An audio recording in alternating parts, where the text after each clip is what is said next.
रूस यूक्रेन युद्ध के बीच राष्ट्रपति पुतिन के हेलीकॉप्टर पर ड्रोन अटैक हुआ है। जी हां, दावा किया जा रहा है कि यूक्रेन ने कुर्स क्षेत्र में पुतिन के हेलीकॉप्टर पर उस वक्त ड्रोन अटैक किया जब वो आधी रात इस क्षेत्र में उड़ान भर रहे थे। हालांकि रूसी सेना ने हाई अलर्ट पर रहते हुए यूक्रेन के ड्रोन को मार गिराया और राष्ट्रपति बाल बाल बच गए। मगर पुतिन के हेलीकॉप्टर पर यूक्रेनी हमले की कोशिश की इस खबर ने पूरी दुनिया में खलबली मचा दी। रूसी मीडिया पर चली इस खबर से हड़कंप मच गया। रूसी अधिकारियों के अनुसार राष्ट्रपति व्लादिमीर पुतिन के हेलीकॉप्टर पर यूक्रेनी ड्रोन से उस वक्त हमला करने की कोशिश की गई जब वो कुर्स क्षेत्र से ऊपर से उड़ान भर रहे थे। इस कथित हमले को रूसी एयर डिफेंस सिस्टम ने समय रहते नाकाम कर दिया। रिपोर्ट के अनुसार रूसी एयर डिफेंस सिस्टम ने पूरी ताकत के साथ प्रतिक्रिया दी और ड्रोन को पुतिन के उड़ान मार्ग पर पहुंचने से पहले ही नेस्तनाबूद कर दिया।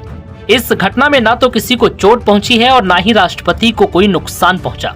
रूसी सुरक्षा एजेंसियां अब इस घटना की जांच कर रही हैं कि यूक्रेनी ड्रोन कुर्स जैसे संवेदनशील क्षेत्र में कैसे प्रवेश कर सका और ये हमला क्या पुतिन को निशाना बनाने का प्रयास था या सिर्फ एक मनोवैज्ञानिक रणनीति थी। हालांकि इस दावे पर अब तक यूक्रेन की सरकार या सेना की ओर से कोई भी औपचारिक प्रतिक्रिया सामने नहीं आई है। हालांकि यूक्रेन ने पहले भी रूसी ठिकानों और रणनीतिक परिसरों को निशाना बनाया है। ये हमला इसलिए भी चौंकाता है क्योंकि व्लादिमीर पुतिन मानवीय आधार पर 2 बार सीज फायर कर चुके हैं। अमेरिकी राष्ट्रपति डोनाल्ड ट्रंप समेत दुनिया भर के देश लगातार रूस यूक्रेन के बीच युद्ध विराम कराने की कोशिश कर रहे हैं। शनिवार को किए गए ड्रोन हमले में रूस ने यूक्रेन की राजधानी कीव समेत बड़े हिस्सों को निशाना बनाया।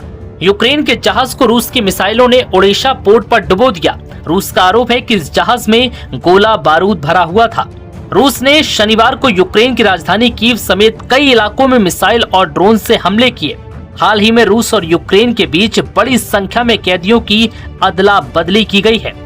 फरवरी 2022 से शुरू हुआ रूस यूक्रेन युद्ध पिछले 3 सालों से जारी है और ये युद्ध फिर से घातक रूप ले चुका है क्योंकि रूस ने एक बार फिर यूक्रेन की राजधानी कीव पर लगातार दूसरी रात भीषण मिसाइल और ड्रोन अटैक किए जिसमें कम से कम 12 लोगों की मौत हो गई।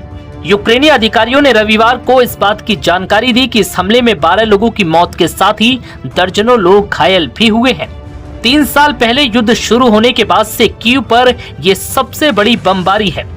हालांकि यूक्रेन का दावा है कि उसके एयर डिफेंस सिस्टम ने रूस की तरफ से आने वाले ड्रोन और मिसाइलों को रोक दिया, जिसके कारण रात भर कीव और उसके बाहरी इलाकों में जोरदार विस्फोटकों की आवाज गूंजती रही।